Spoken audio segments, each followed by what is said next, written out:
Support. Okay, I have a motion by Councilwoman Cross, supported by Councilman Bezura. Is there any discussion? If not, all those in favor say yes. Yes. All opposed say no. Motion carries. 6.12 is a motion to receive and file the TIFA approval of Michigan Custom Signs low bid for installation of upgraded LED message boards on the on Telegraph Road at Superior Road for an amount of $91,250. Motion to receive and file. Support. Okay, I have a motion by Councilwoman Cross, supported by Councilwoman Winton. Is there any discussion? Mr. Chair, I just have a question. Sure. Or a comment. There's, according to the bid on there, and maybe Charlie, you can answer this, there were 7 companies that were listed on there, but only 2 applied, correct? You know that offhand? Yeah, So there was just 2 of them that applied? I think so, yeah. Okay.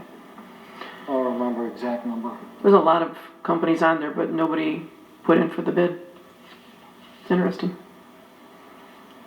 Okay. Is there any other? How old are those signs? That sign out there is probably 15 years old that's there now. I don't think so, Mr. Chairman. I think it was a little bit newer than that. I believe it was likely purchased around 2009, 2010. Am I in the ballparks, Neil? I believe the issue is that we ran into 2 things. We ran into it was an outdated sign in terms of technology, so they weren't supporting it in terms of parts. And I think there was a communication issue. We attempted to solve that at a previous meeting by purchasing a bridge that would we believed it would have allowed us to continue to communicate to the sign. It did not. So we're still debating on if we want to keep that bridge, because it will work on the smaller sign at the Sportsplex that is on the Superior side, but it will not work on the larger sign. So based on those 2 factors, we were kind of left with no option other than just replacing it.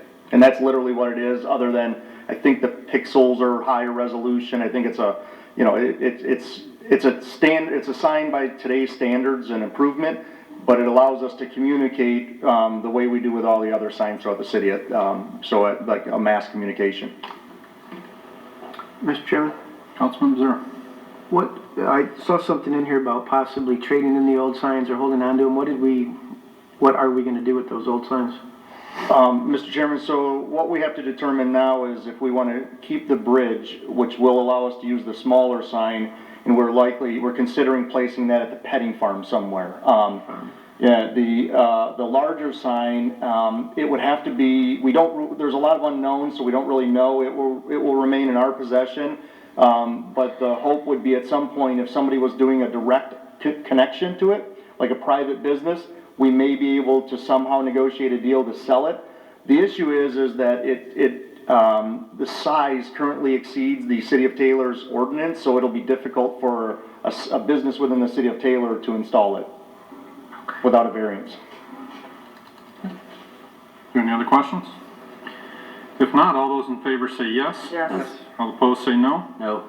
Roll call, please.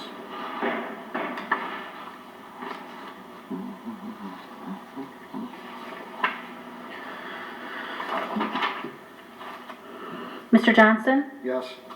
Mr. Bezura? Yes. Mrs. Pats? Yes. Mr. Ramick? No. Mrs. Winton? Yes. Ms. Croft? Yes. Mr. Woolley? No. Motion carries. Item 6.13 is a motion to approve authorizing the mayor to sign a purchase agreement on behalf of the City of Taylor for the sale of parcel number as read in the amount of $2,500, and the proceeds go to the general fund. Motion to approve. Support. I have a motion by Councilwoman Cross, supported by Councilwoman Pats. Is there any discussion?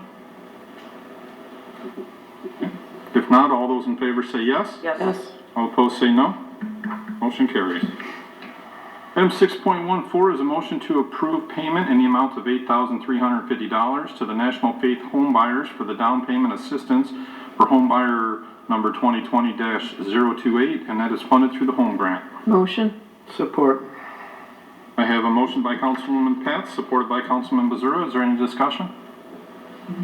If not, all those in favor say yes. Yes. All opposed say no. Motion carries. 6.15 is a motion to approve home deferred loan for the homeowner 2020-02 in the amount of $5,400 plus a 10% contingency for a total amount of $5,940 through R&L Heating and Cooling, low quote, and this is funded through the Community Development Block Grant Home Repair Program, not to exceed program limits. Motion? Support.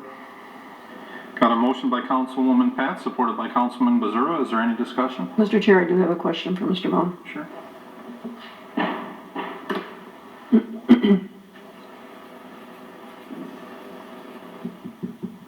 So they're keeping the furnace, and what is upflow? Is that all the ductwork and everything that, okay, so that's what they're doing throughout the home, correct? Through the chair, yes. Okay, so they aren't replacing the furnace that's there, the furnace is still okay? No, they are replacing the They are furnace. replacing the furnace too, so they're keeping the furnace. They're Replacing. replacing There's a it. replacement with some ductwork. Okay, because I thought I read it, they were keeping the furnace, but they were doing everything else. Through the chair, no. Okay, There will be a so replacement of totally. furnace, yes. Okay, thank you. Is there any other questions? Okay, if not, all those in favor say yes. Yes. All opposed say no. Motion carries.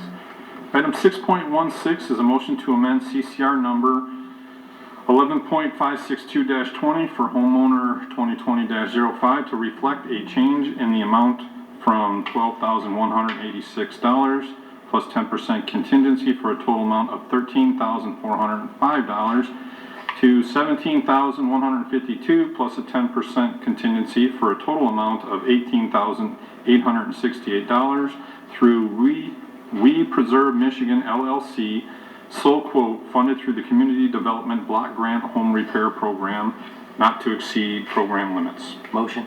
Support. Okay, I got a motion by Councilman Remick, supported by Councilman Johnson. Is there any discussion? Yeah, Mr. Chair, could you explain what the change is?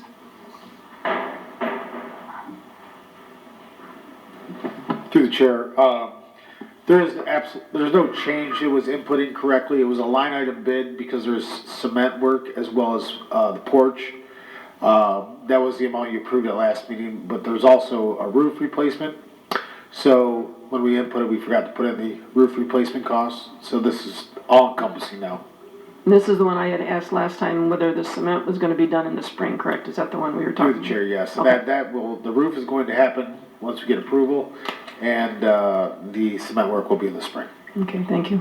Are there any other questions? If not, all those in favor say yes. Yes. All opposed say no. Motion carries. 6.17 is a motion to approve the purchase and install office furniture from Interior System Contract Group, DBA ISCG, lowest responsible bid for and state contract holder, furniture locations, new Parks and Recreation Building, Media Center, CDBG office, and for an amount of $56,691 plus a 10% contingency for an amount not to exceed $62,361, and this is funded through TBA Capital Outlay. Motion? Support. Okay, I have a motion by Councilwoman Winton, supported by Councilman Mazura. Is there any discussion? Yes, Mr. Chair, I do. Sure. What kind of furniture is going into the CDGB? Where did he go? It's pretty standard, Council. It's pretty standard with what was in the bid. They had shifted suites, there's been some movement, and we finally have ran out of furniture to move around from City Hall and whatnot. A lot of the items that were left over really weren't salvageable, that were stored at the old courthouse. And this is just backfill those empty offices that is becoming that office now, first floor, north end of City Hall. Well, that was my question. Couldn't they use the furniture they already have into that office? I do believe people are using it, so there's a person in the suite in the office that was left, so it would have been a short somewhere. Wherever someone moved to, there was going to be a short. Oh, so somebody will be using the other, oh, Correct. okay. So it okay. matches what they have up there in the current economic development. CDBG did not pay for that furniture already, though, did they? Out of CDBG funds? Mr. Bell? Can't. Okay. Yeah, I remember when stuff was over there, I think maybe it was the copier or something to do with that, so I just wanted to make sure. Mr. Chair, I have one more question. It says on the bid sheet that there's offices 1 and 2, but there's more than one office listed, so we're, Speaking to the CDBG, no, it says what, So it's broken down by building in the packet. So it starts, I don't know the exact order. I didn't bring the entire packet, I only have the bid docs with me. I do have the entire packet. So when you go through the breakdown, you start, let's say, media center, they're labeled by office 1, 2, 3, Okay, so 4. each and then you place come has to the- office 1 and you go office to 2. You come here, it's office 1 and 2, so each building was broken down by offices and areas, yep. Okay, and one last question, what type of furniture is going in where the clerk storage area is? It's gonna be similar, it's an L-shaped, 2 sitting chairs, a sitting table in between. It'll fill their suite, pretty nice stuff, lifetime warranty, very good quality furniture. It's similar to what, there's really not a huge pattern change.